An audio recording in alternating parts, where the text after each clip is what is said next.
를 저희 가운데 보내주셔서 저희가 참 진리를 알게 됐고 또 하나님을 알게 되고 구원에 이르는 그 진리를 알게 하심을 인해서 감사를 드립니다. 오늘 예수 그리스도가 이 땅에 오셔서 행하신 일과 또 그가 전하신 그 말씀들을 저희가 이번에 참 다시 한번 말씀들을 살펴보기 원합니다. 저희 가운데 이 말씀이 생명의 말씀으로 각 개인의 역사될 수 있도록 주님께서 온전히 인도해 주실 것을 주님 앞에 의탁을 드리었고 존귀하신 예수님 이름으로 기도드립니다. 네.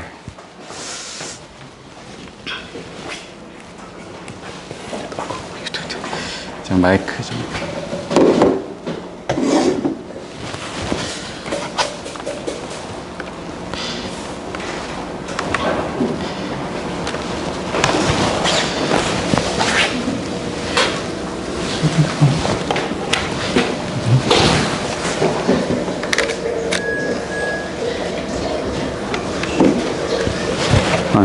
이 스피커가 안 켜졌네. 스피커가 안 켜졌어.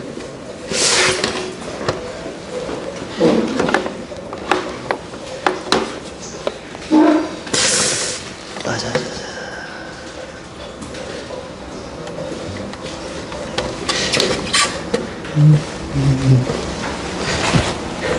예, 마이크 안 되네요. 네, 죄송합니다. 여러 부분으로 이렇게 준비가 안 됐네요. 네, 목소리 대신 크게 하도록 하겠습니다. 우리가 지난주 말씀 지지난주부터 시작해서요. 예수 그리스도가 누구신가, 또 예수 그리스도가 행하신 일이 이 땅에 오셔서 행하신 일이 어떤 일을 하셨는가, 또 행하신 일을 통해서 예수님이 자신을 증거할 뿐만 아니라 사람들의 어떤 구원에 이르는 그 지식을 가르쳤던 일들을 저희가 지난주에 묵상했습니다. 그래서 오늘은 구체적으로 예수님이 어떠한 분이시고 어떤 일을 행하시면서 난 하나님의 아들이고 구원자고 메시아다, 이 말씀을 전하시면서 친히 이런 행위를 통해서 어떤 기적과 병고침과 이런 이적들을 행함을 통해서 하나님의 아들이심과 또 하나님의 이 땅의 구원자로 오셨던 사실, 죄사함을 주신 권세를 주셨던 사실, 이런 사실들을 삶을 통해서, 이적들을 통해서 나타내시고 자신을 증거하셨습니다. 근데 이런 이적들 뿐만 아니라 사실 이적들은 이제 하나님의 어떠하심, 예수 그리스도가 누구심을 증거했다면 구체적으로 오늘 예수님이 어떤 가르침, 메시지가 있었거든요. 이 땅에 오셔서 예수님이 도대체 어떤 메시지를, 어떤 말씀을 증거했을까, 이를 한번 생각해 보면서 오늘의 주제는 예수님이 이 땅에 오셔서 어떤 메시지를 우리에게 전하셨는가, 이 말씀을 살펴보도록 하겠습니다. 마태복음 4장의 말씀 보면요. 마태복음 4장 17절 말씀 보면 이때부터 예수께서 비로소 전파에 이르시되 회개하라 천국이 가까이 왔느니라 하시더라. 이때는 언제냐면요. 예수 그리스도가 이 땅에 오셔서 30살 되기 전까지 어떻게 보면 어떤 실제적인 일을 하시지 않으셨어요. 어린 시절을 보내셨고요. 또 청년 시기를 보냈고 마지막에 이제 하나님의 이제 말씀을 전할 이때가 되었습니다. 그래서 침례 요한을 통해서 침례를 받고 그리고 이제 그 사단의 시험을 통과하신 이후에 하신 말씀이거든요. 이때부터 예수님이 구체적으로 공적인 어떤 사역과 말씀을 전하셨거든요. 이때 근데 예수님의 첫 번째 메시지가 이겁니다. 가장 처음 했던 말씀이 뭐냐면 비로소 이제 전파하는데 이르시되 회개하라 천국이 가까이 왔느니라 하십니다. 사실 예수님 우리 가운데 했던 말씀이 먼저 회개하라 이렇게 말씀하고 있습니다. 왜 회개해야 될까요? 우리가 가고 있는 길, 우리가 살고 있는 이 세상이 결코 우리에게 영원한 생명을 줄 수 없는 길입니다. 그래서 우리는 우리 이 세상에 살면서 이게 전부인 양 살아가고 하나님도 없이 살아가고 있는 모습이 우리의 모습이거든요. 그 삶에서 돌이켜라. 돌이키지 않으면, 하나님께 나오지 않으면 우리가 하나님을 알지 못할 뿐만 아니라 영원한 생명도 구원도 모르기 때문에 그렇습니다. 그래서 우리가 가고 있는 길이 멸망의 길이고 이 세상이 정말 헛된 것임을 알았기 때문에 예수님의 첫 번째 메시지는 우리를 향해서 회개하라, 돌이켜라, 이렇게 말씀하고 있습니다. 그래서 회개하라 했었을 때 어떤 분들은 그냥 내가 잘못함을 주님 앞에 죄를 자백하고 나의 어떤 범죄함을 주님 앞에 자백하는 걸로 생각하는데, 이 여기서 회개는 그런 의미도, 어떤 죄에 대한 어떤 회개도 있지만 좀 더 구체적인 의미는 어떤 의미냐면요, 우리가 하나님 없이 살고 갔던 그 길, 향해서 갔던 그 길을 돌이켜서 누구에게 향하냐? 하나님께로 향해라, 이런 뜻. 돌이켜서 오라는 뜻입니다. 그래서 우리가 내가 가는 길이 정말 이 길이 참된 길이고 진리의 길이고 영원한 길이냐 생각해 봤을 때, 우리에게 가고 있는 길은 우리가 앞에 당장 5분 앞일도 알 수 없고, 우리는 언젠가는 그 누구도 죽음 앞에 죽음을 벗어날 수 없는, 멸망으로 어떻게 보면 죽음으로 향해서 가고 있는 이 길을 가고 있는 게 인생의 길입니다. 그래서 하나님 첫 번째 메시지가 그 길에서 영생하는 길이 있고 하나님을 알 수 있는 길이 있는데 그 길을 돌이켜라. 나에게 이 회개는 하나님께로 돌이키는 것을 의미합니다. 그래야면 회개하라, 어떻게 보면 천국이 가까웠느니라. 왜 회개해야 되냐면 천국, 하나님의 나라, 곧 구원이 우리 가운데 가까이 와 있기 때문에 그 하나님을 향해서 회개할 때만이, 돌이킬 때만이, 하나님께 향해서 나아갈 때만이 이 천국을, 우리가 영생을 얻게 되기 때문에 그렇습니다.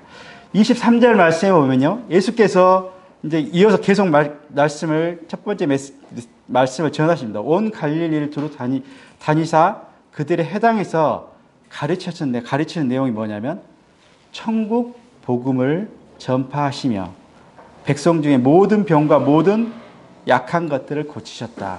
예수님 여러 이적들을 통해서 병도 고치시고 약한 자들을 치료하시고 격려하시고 위로했지만, 진정으로 하나님이 예수 그리스도가 우리에게 전달하고자 하신 복음이 어떤 복음이냐면, 이 땅에서 무병하고 장수하고 잘 살고 부자로 사는 게 아니라, 물론 하나님 우리의 그 연약함을 돌보시긴 합니다. 그렇지만 하나님이 예수 그리스도가 주 전파할 때 메시지는 뭐냐면 천국 복음입니다. 하나님 나라의 복음입니다.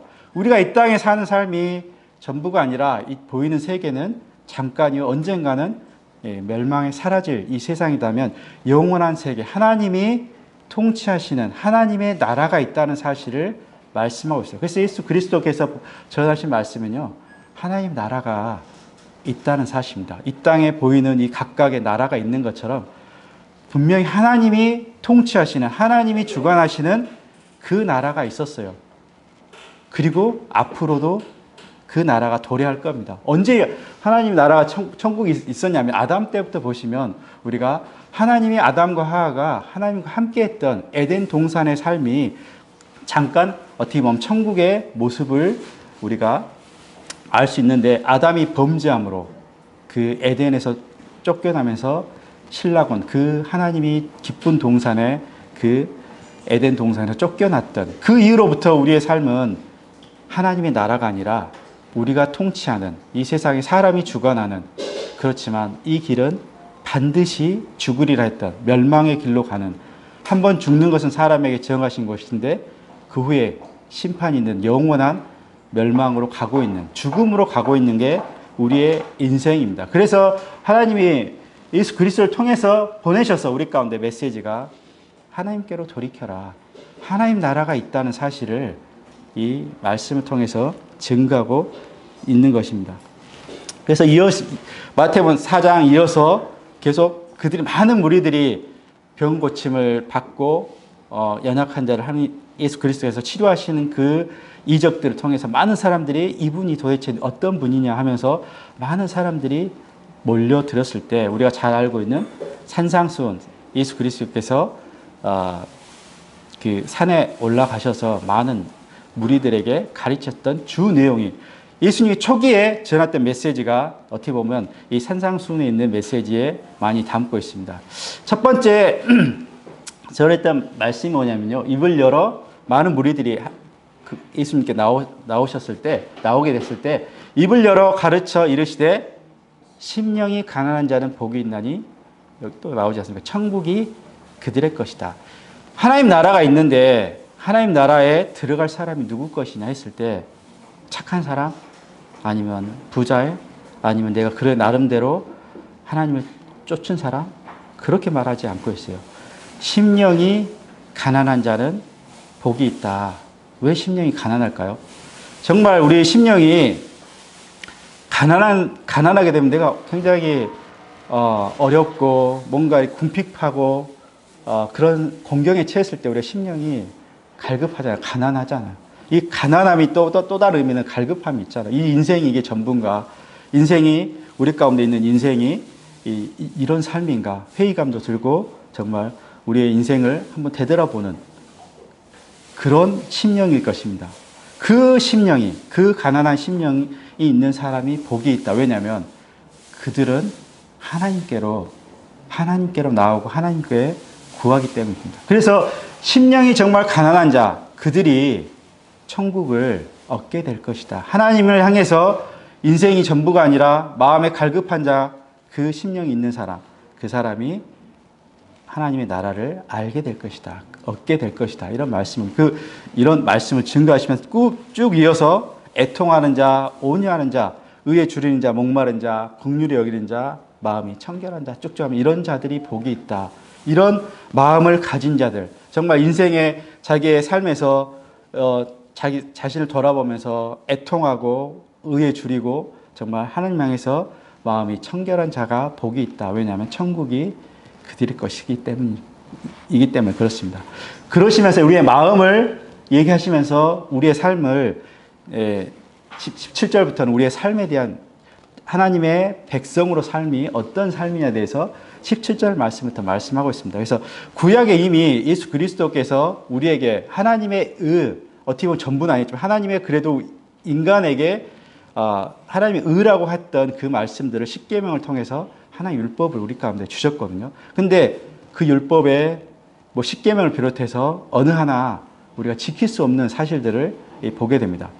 그래서 내가 율법이나 선지자를 예수 그리스도 오셨을 때 폐하러 온 줄로 생각하느냐, 그것이 아니라 이 율법을 온전하게 하려 합니다. 이 말은 어떤 의미냐면 우리의 어떤 죄의 본성 때문에, 우리의 모습 때문에 우리가 율법을 지키려는 선한 양심이 있지만 우리가 그 율법을 지킬 수 없다는 사실들을 깨닫게 되는 것입니다. 근데 그 율법을 지킬 수 없던 우리의 죄의 본성 하나님이 새로운 생명을 주셔서 우리가 그 율법에 따라서 율법보다 더 큰 성령의 법으로 우리가 살 수 있는 자가 되게 하셨다. 이렇게 말씀하고 있습니다.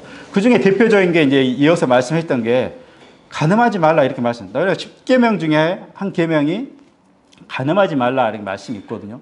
그래서 이때 유대인이라 우리 가운데 내가 간음하지 않았어. 살인하지 말라는 말씀입니다. 살인하지 않았어.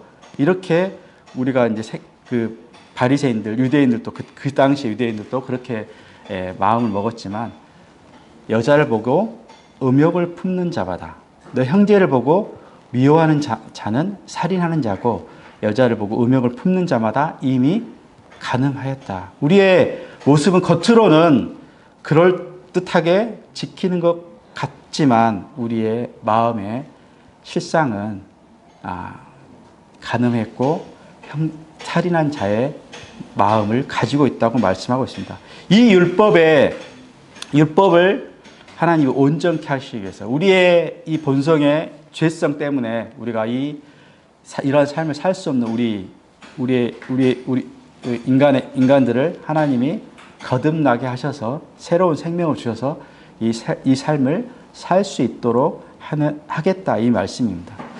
그리고 마지막에 이제 5장부터 7장까지 아마 예수 그리스도가 사역을 시작하는 초기에 가장 길게 오랫동안 말씀하셨던 말씀이거든요. 산상수훈에서 그 마지막 마태복음 7장 마지막 24절 끝부분에 그러므로 누구든지 나의 이 말을 듣고 행하는 자는 그 집을 반석 위에 지은 지혜로운 사람 같다 이렇게 말씀하고 있습니다. 사실 우리가 이 말씀을 듣고 듣고 끝나는 것이 아니라 이 말씀대로 행하는 자가 반석 위에 짓는다. 그 집을 짓는 사람 같다. 이 의미는 뭐냐면 그 이어진 말씀이 뭐냐면 비가 내리고 바람이 불고 했을 때 무너지지 않는 그 믿음이 흔들리지 않는 그 믿음을 갖게 된다는 것을 의미합니다.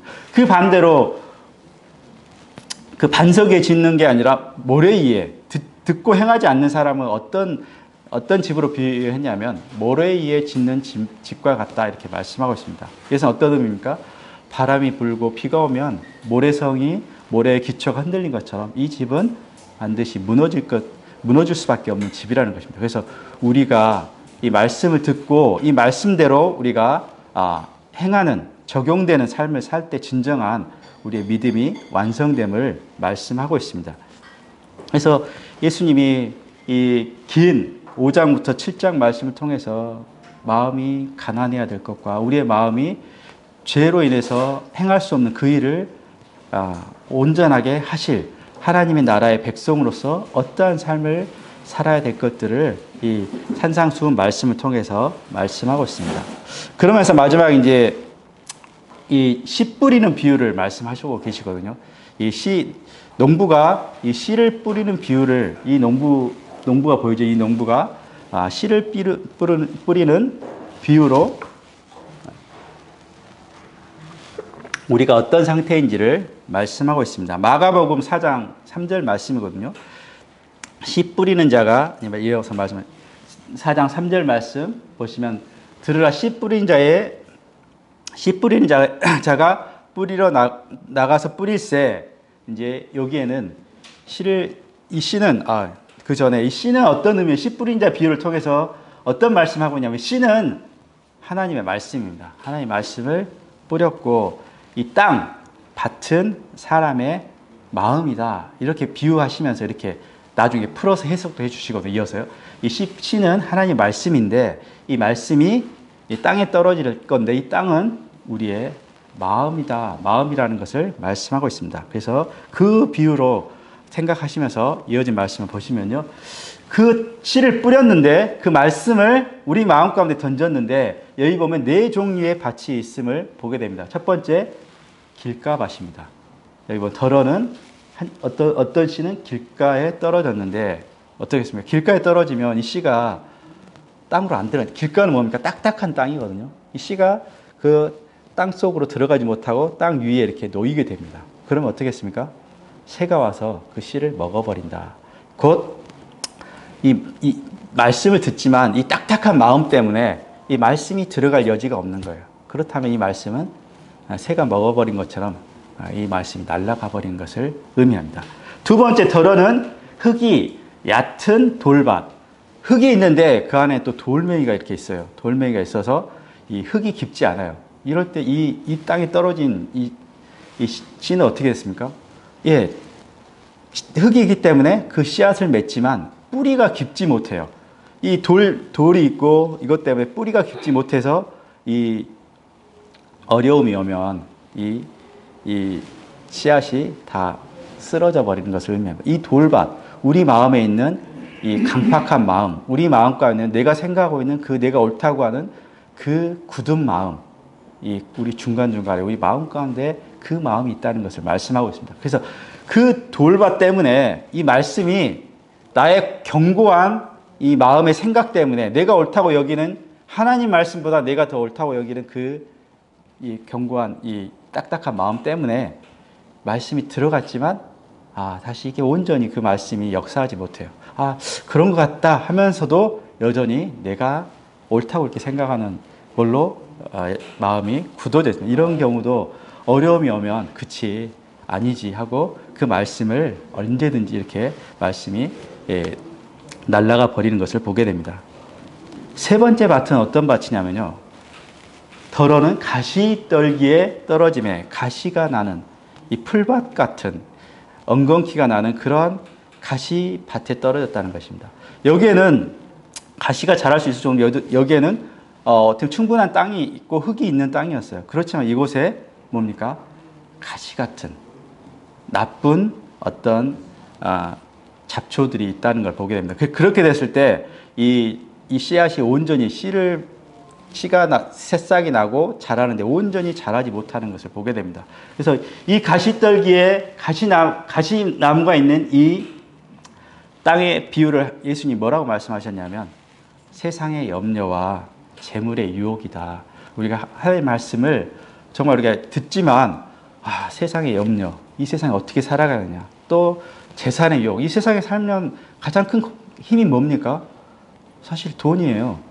돈이면 웬만한 건 다 할 수 있습니다. 할 수 없는 게 많지만 할 수 있는 것도 굉장히 많아요. 할 수 없는 건 한 가지가 뭐냐면 생명을 살 수 없어요.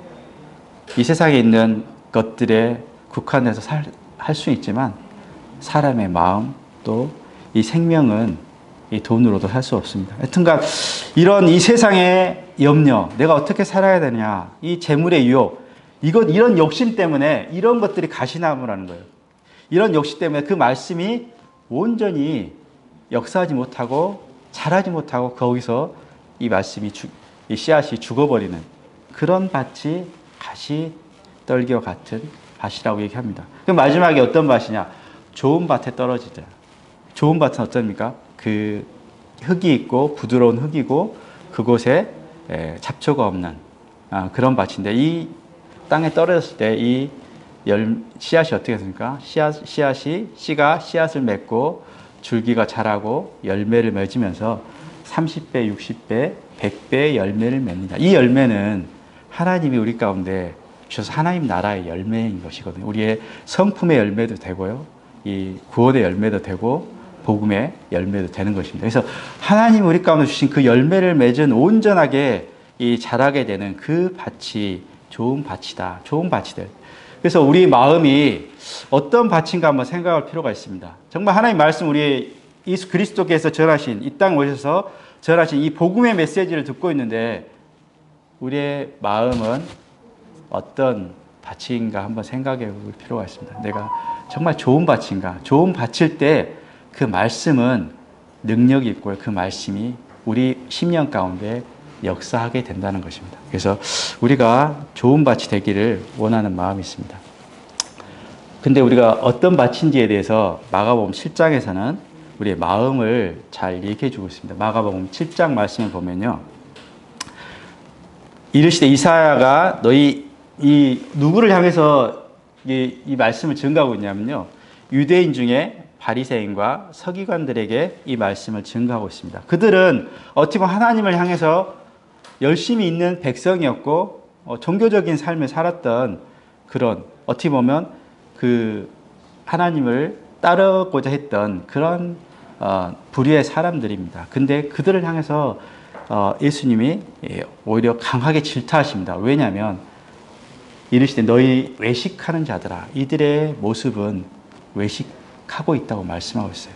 그들의 우리가 마음이 어떠한지를 이 이유에서 말씀하고 계신데 그 마음에 가득한 악과 죄악과 부패가 있는데도 불구하고 그것을 가리면서 겉으로는 경건한 척, 겉으로는 하나님을 믿는 척하지만 마음에서는 하나님에서 멀리 떨어졌다. 그러면서 뭐라고 내 백성이라고 하는 이 백성들이 입술로는 겉으로 삶으로는 나를 공경하지만 마음은 내게서 멀다. 하나님이 그 모습을 모르시겠습니까? 우리에게 원하신 게 뭐겠습니까? 우리의 마음이거든요. 정말 하나님의 어떤 우리의 섬김, 우리의 헌신, 이거를 하나님이 바라시겠습니까? 하나님이 그렇게 하시는 원인은 우리의 마음을 원하시기 때문에 그래요. 사실상 어떤 하나님이 부족함이 없다고 사도행전 17장 말씀을 보면요. 하나님 뭐가 부족해서 우리의 섬김을 받겠습니까? 하나님 뭐가 부족해서 우리의 헌신을 받겠습니까? 하나님은 그러하신 부족함이 없으신 하나님이세요. 근데 하나님 그렇게 하시려고 우리에게 했던 이유는 우리의 마음을 하나님이 원하신 거예요. 하나님 가장 원하신 건 우리의 마음인데 그들은 마음은 뭔데? 그들의 어떤 종교적인, 행위적인, 외식하는 모습, 입술로 하나님을 공경한다. 사실 이 모습은 오늘날의 우리의 교회 안에서의 모습이기도 할 것 같습니다. 정말 우리의 모습이 중심에서 내 안에서 하나님의 생명으로 하나님의 모습이 나타나야 되는 게 진짜의 그리스도의 모습인데 그렇지 못할 때가 많이 있는 것 같아요. 그래서 우리가 그럴 때 내가 잘한 게 아니라 또 다른 나의 어떤 이 모습을 발견하고 하나님 앞에 나가야 될 것을 말씀하고 있습니다. 그런데 그와 반대로 나는 잘하고 있다. 내가 하나님을 섬기고 있다. 이 부분에 대해서 그렇게 착각하고 있을 때 하나님이 외식하는 자요. 너희가 마음은 내게서 멀다 이렇게 말씀. 어떻게 뭐냐고 이어서 이어진 말씀이 있는데요. 이르시되 사람에게서 나오는 그것이 사람을 더럽게 한다. 사람이 우리에게 왜 죄를 지었어? 이렇게 물어보면요. 대부분 사람들이 어떤 이유를 댑니다. 어떤 이유가 있어요. 저 사람이 나를 힘들기 때문에. 내가 이렇게 해야만 성공하기 때문에. 어떤 이유가 자신에게 있지 않고 어떤 환경과 다른 사람에게 분명히 이유가 있습니다. 그래서 이 죄를 물어보면 그러거든요. 다른 이유 때문에. 내가 저 사람 때문에 내가 어쩔 수 없이 그렇게 됐다. 죄의 원인이, 책임이 다른 사람에 있다. 환경에 있다. 이렇게 말하고 있습니다. 그렇지만 하나님 어떤 마음, 이 마음을 얘기하시면서 무엇을 얘기하면 사람이 이 더럽게 하는 것이 마음 속에서 나오는 것이 사람을 더럽게 한다. 곧 사람의 마음 속에서 나오는 것이 어떤 거냐? 악한 생각, 음란과 도둑질과 살인과 간음과 탐욕과 악독과 속임과 음탕과 질투와 비방과 교만과 우매함이니 사실 이런 것들이 우리 마음 가운데 있지 않나요? 뭐 하나하나 안 보더라도 악한 생각이 우리 가운데 전혀 없습니까? 음란한 생각이 없습니까? 남을 도둑질하고 싶은, 죽이고 싶은 마음. 그런 마음이 우리 마음 가운데 없습니까? 사실 이 수십 번, 수백 번 우리 마음 가운데 이런 것들이 있어요. 그렇지만 우리가 체면 때문에 아니면 남을 의식해서 아니면 벌을 받기 때문에 우리가 그 마음을 어떻게 보면 절제하고 있을 뿐이에요. 그렇지만 어떤 상황이 되면 언젠가는 내 안에 감춰졌던 이 죄의 본성들이 나타나서 그 죄를 실제 죄가 이제 나타나게 되는 거죠. 근데 그 죄의 근본은 마음에 있다. 그러면서 이 모든 악한 것이 어디서 나오냐? 다 속에서 나와서 사람을 더럽게 한다. 죄의 근원이, 죄를 짓게 되는 가장 원인이 뭐냐? 네 마음이다. 네 마음에 이런 모든 악한 것들이 이미 죄의 본성들이 심겨져 있기 때문에 그 악한 것들 사실 나타날 뿐이에요. 근데 우리는 잘 이제 안 보이게. 그래서 세상에는 두 가지 죄인이 있다고 그러잖아요. 죄가 걸린 죄인. 그래서 걸려서 걸린 죄인. 그 다음에 안 걸린 죄인. 조용히 누가 안 걸려서 죄인지 모르는 사람. 그 두 부류의 사람이 있을 뿐입니다. 우리는 모두 이 죄의 본성에 따라서 우리의 삶을 되돌아볼 때 많은 죄의 본성이 있을 뿐만 아니라 실제적인 죄도 짓고 있다는 사실들을 보게 됩니다. 그래서 무엇이 문제냐? 우리의 마음이 문제다. 그래서 하나님이 마음을 우리에게 보시는 것입니다. 그 마음이 하나님께 향하기를 원하신 겁니다. 우리의 마음에는 온갖 이런 가득한 죄악이 가득하고 있다는 것을 말씀하고 있고, 이어서 마태복음 7장에는 그들의 열매로 마지막으로 이제 우리가 어떤 모습인가를 우리 가운데 말씀해 주고 있거든요. 우리가 정말 선한 사람인지, 하나님이 우리를 기쁘시게 할 수 있는 사람인지, 내가 정말 천국에 갈 수 있는 사람인지 한번 이 말씀을 비교하면서 한번 확인해 볼 필요가 있습니다. 여러분 여기에 말씀 보면요. 어떤 말씀이냐면 그들의 열매로 그들을 안다 말하고 있어요. 어떻게 합니까? 포도나무에서는 포도나무가 맺히고 사과나무에서는 사과나무가 맺히는 것입니다.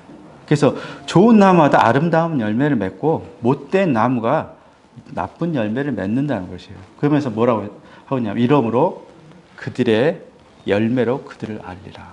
다시 말하면요. 나는 내 삶 가운데서 어떤 열매를 맺고 있습니까? 죄의 열매를 맺고 있습니까? 그럼 우리는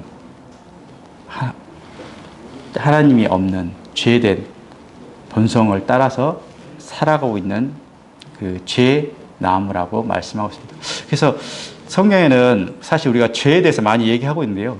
죄에 대해서 많이 얘기하고 있는 것이 포인트가 뭐냐면요. 죄 짓지 말고 착하게 살아라. 이런 포인트가 아니에요. 대부분 보면 그 죄에서 얘기할 때 내가 이제 그럼 착하게 선하게 살아야겠다. 이거를 이렇게 받아들이는 경향이 있어요. 근데 성경에서는 죄를 왜 얘기하냐면 너가 어떤 나무인지를 말하고 있는 거예요. 네가 정말 우리가 어떤 나무냐? 선한 나무냐? 착한 나무냐? 아니면 죄의 나무냐? 이걸 말씀하기 위해서 이 죄를 얘기하는 거고, 내가 정말 죄 나무기 때문에 죄 열매는 행위적인 죄를 의미하거든요. 그래서 내가 죄를 짓게 되는 거. 그래서 죄를 지적한 것은 선하게 사는 의미도 뭐 조금 있겠죠. 그 의미가 핵심이 아니라 내가 어떤 나무가, 내가 정말 제 본성이 죄가 가득하고 죄 나무란 사실들을 말하시기 위해서 이 죄에 대해서 말씀하고 있어요. 그러면 그 죄의 나무가 아니라, 못된 나무가 아니라, 그러면 이제 좋은 나무로, 선한 나무로 우리가 바뀌어져야 되잖아요. 그렇기 때문에 내가 누구인지를 하나님이 먼저 말씀을 통해서 얘기해 주시는 거예요. 내가 정말 선한 나무가 아니구나. 내가 정말 죄의 나무구나. 내가 죽을 수밖에 없는 그런 나무구나. 이 사실을 알게 될 때 비로소 내가 하나님 앞에 정말 좋은 나무로 되기를 원하는 마음이 갖게 되는 것입니다. 그리고 또 한 가지 더 말씀을 예수 그리스도께서 하신 말씀 중에 한 가지 더 중요한 부분은요, 한 부자 얘기예요. 누가복음 12장 말씀에 보면요, 한 부자에 대한 얘기가 나옵니다. 그래서 한 부자가 밭에 소출이 많아서 풍성해서 이 쌓아둘 곳이 없을 정도로 많아서 곡간을 지었는데 또 부족해서 또 다른 곡간을 짓고 해서 많은 재산을 가지고 있는 이 부자입니다. 그래서 그가 또 내가 내 영혼에게 이제 그 많은 재산을 모아서 내가 이제 여러 해 쓸 물건을 많이 쌓았으니 이제 평안히 쉬고 먹고 마시고 즐기자. 이제 벌만큼 벌었으니까 좀 즐거운 삶을 살자 했을 때 이런 마음을 많이 갖고잖아요. 많이 벌어서 빨리 벌어서 내 인생 남은 인생 평안하게 즐겁게 살자 이렇게 했지만 하나님 오늘날 무슨 말씀하고 있습니까? 하나님 이르시되 어리석은 자여 오늘 밤에 네가 죽을지도 모르는데 내가 만약 오늘 밤에 내 영혼을 도로 찾으면 내가 준비한 것이 누구 것이 되겠느냐? 이것이 다 무슨 의미가 있겠냐? 다른 사람이 다 넘어가지 않겠습니까? 그래서 만약 사람이 온 천하를 얻고도 이 세상의 모든 천하를 얻고도 자기 목숨을 잃으면 이것이 무엇이 유익하겠습니까? 이게 마태복음에 있는 16장에 있는 말씀이거든요. 온 천하를, 이 세상에 있는 모든 것들을 내가 얻는다 하더라도 내 목숨보다 더 중요하겠습니까? 내 목숨이 죽어버리면 이 세상에 있는 모든 재물이 어떤 의미가 있겠습니까? 아무 의미도 없는 것입니다. 그래서 이 세상의 어떤 재물도 사람의 목숨과는 바꿀 수가 없는 거거든요. 그래서 이 사람의 목숨과 바꿀 수 없다는, 무엇보다 중요한 것이 우리의 생명이라는 사실을 말씀하고 있습니다. 이 부분 주 메시지로 하시면서 이제 마지막 메시지를 하려고 합니다. 이제 예수님이 이제 그 공생에, 그러니까 30살부터 3년 동안 이런 말씀들을 증거하셨거든요. 이제 마지막 예수님 십자가에 죽으시기 직전에 제자들과 유월절, 최후 만찬이라고 그러잖아요. 그 만찬에서 저녁을 유월절을 지키시면서 제자들에게 하셨던 이 말씀이 이제 그 마지막 메시지로 가장 중요하게 길게 전했던 메시지예요. 그래서 이제 마지막 메시지인데요. 그 전에 이제 16장은 마지막은 아닌데 요한복음 12장부터 마지막이고 16장은 예수님이 그 전에 내가 이제 예루살렘에 올라가서 고난을 받아 십자가에 죽고 제3일에 살아날 거라. 이런 말씀들을 이미 세 번 이상 이 제자들에게 또 다른 무리들에게 말씀하셨어요. 그러면서 이제 마지막 그 이때가 된 거예요. 예수님 이제 십자가에 이 땅에서의 십자가상에 죽으실 그때 전날에 제자들을 불러 모아서 마지막 했던 메시지거든요. 이 메시지가 예수님 가장 강조했던 메시지가 뭐겠습니까? 가장 중요한 말씀들을 하셨던 말씀입니다. 그래서 요한복음 12장 말씀에 보면요. 첫 번째 말씀이 내가 진실로 너희에게 이르노니 한 알의 밀이 땅에 떨어져 죽지 않으면 한 알 그대로 있고 죽으면 많은 열매를 맺으리라. 이 말씀은 예수님의 죽음에 대한 의미를 말씀해 주고 있습니다. 내가 십자가에 죽었는데 생각해 보십시오. 많은 무리들이 예수님을 따랐어요. 그래서 그들이 이적과 기적을 행하면서 정말 당신은 하나님의 아들이시고 구원자이십니다. 이런 고백을 했거든요. 물론 그렇지 않는 사람도 많이 있었지만 많은 사람들이 당신은 주 예수 그리스도다, 메시아다, 구원자다, 이런 믿음의 고백을 했던 거거든요. 근데 그분이 좀 나약하게 십자가에서 죽으신 모습을 봤을 때 제자들이 마음이 어떻겠어요? 내가 3년 동안 그렇게 따라왔던 예수님의 모습이 정말 그 기적과 능력을 행하셨던 그 모습은 없어지고 예수님께 십자가에서 사람들의 힘없이 끌려가서 죽는 모습을 보게 됐을 때 제자들이 어떻겠습니까? 사실 제자들이 다 도망갔어요. 심지어 베드로도 예수님을 부인하잖아요. 다 도망가 버렸어요. 근데 예수님 왜 죽어야, 왜 그렇게 하셔야 되는지 의미를 여러 번 강조하셨어요.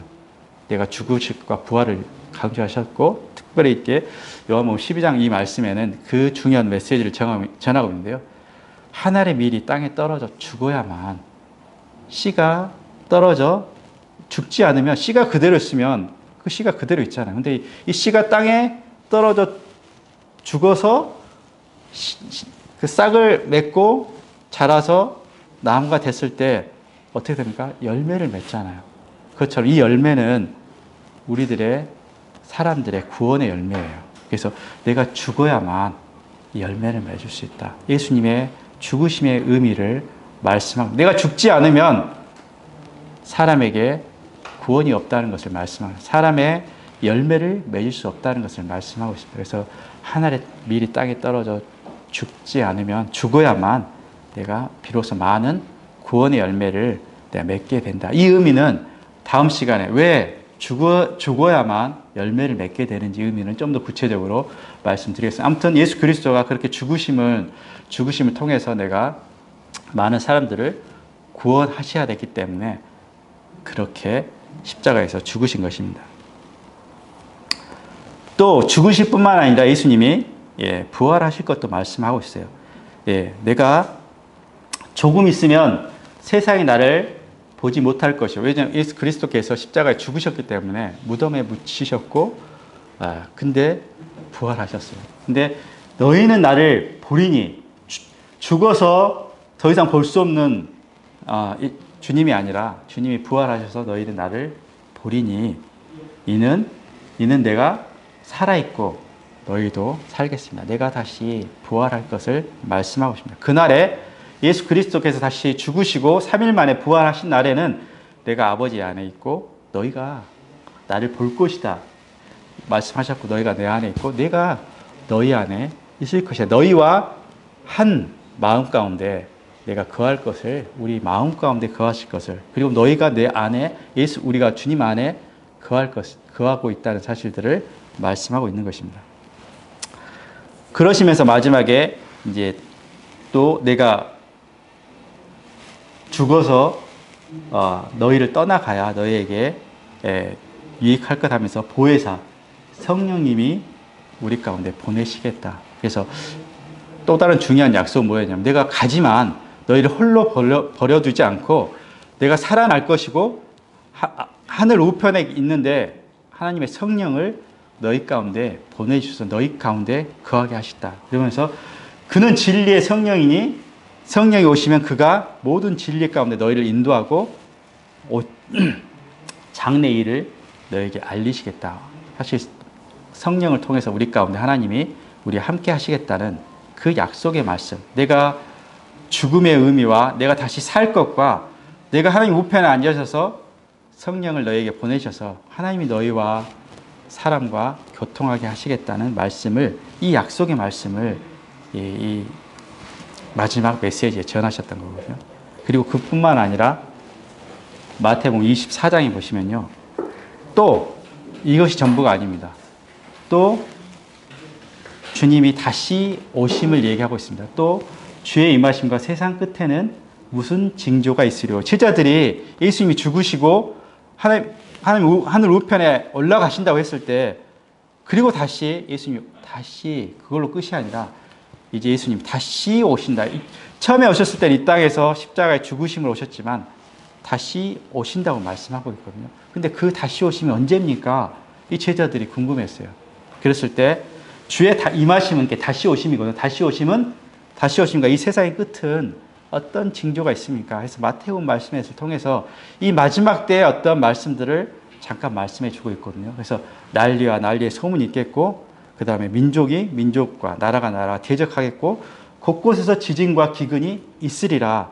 이 모든 것은 마지막 때의 재앙의 시작이다. 이 말씀도 주셨거든요. 그러면서 마지막 주님이 다시 오실 때 그날 이후에 이제 해가 어두워지고 쭉 하면서 그때 인자는 예수 그리스도입니다. 예수 그리스도가 하늘에서 보이겠고, 그 다음에 인자가 구름을 타고 능력과 큰 영광으로 오리라. 이제는 예수 그리스도가 인간의 몸으로 오지 않고요. 인간의 몸으로 오셨던 이유가 있습니다. 첫 번째 그렇게 오셨다면 예수 그리스도가 두 번째 오셨을 때는 어떻게 말하면 능력과 큰 영광으로 주권과 통치를 가지시고 만왕의 왕으로서 정말 모든 세상에 알아볼 수 있게끔 다시 오시리라는 말씀하고 있거든요.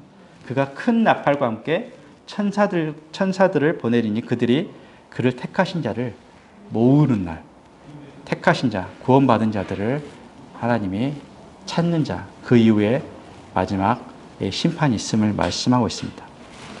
그래서 그러시면서 예수님이 다시 오심을 마지막 메시지를 통해서 우리 가운데 말씀하고 있습니다. 이 말씀은 또 이렇게도 비유하고 말씀하고 있으시거든요. 무화과 나무의 비유를 얘기하시면서 무화과 나무 비유를 배워라. 이렇게 잎이 연하고 싹이 나면 곧 열매를 맺을 때가 되는 거가 되잖아요. 이처럼 마지막 때 이런 증거를 볼 때 이 마지막 임한 징조들을 이렇게 말씀하고 있습니다. 그렇지만 성경에서는 이 그날, 예수님이 다시 재림하는 그날은 아무도 알지 못한다. 이 말씀이 있거든요.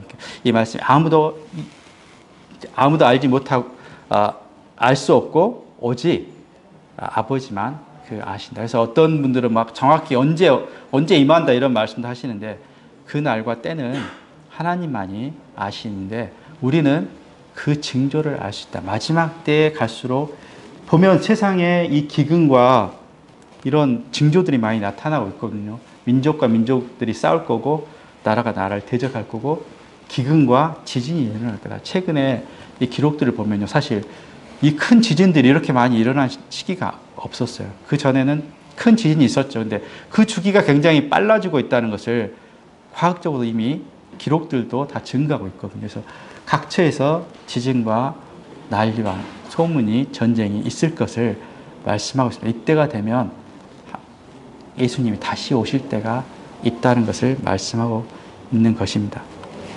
이처럼 예수님 우리에게 전한 복이 무엇입니까? 하나님 나라의 복음입니다. 이 땅에서의 우리가 잘 먹고 선하게 사는 그 삶이 아니라 하나님이 통치하신 나라.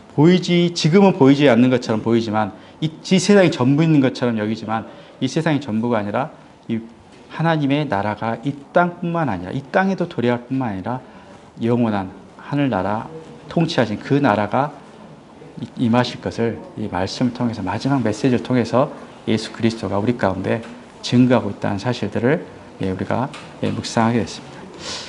기도하고 마치도록 하겠습니다. 주님 감사합니다.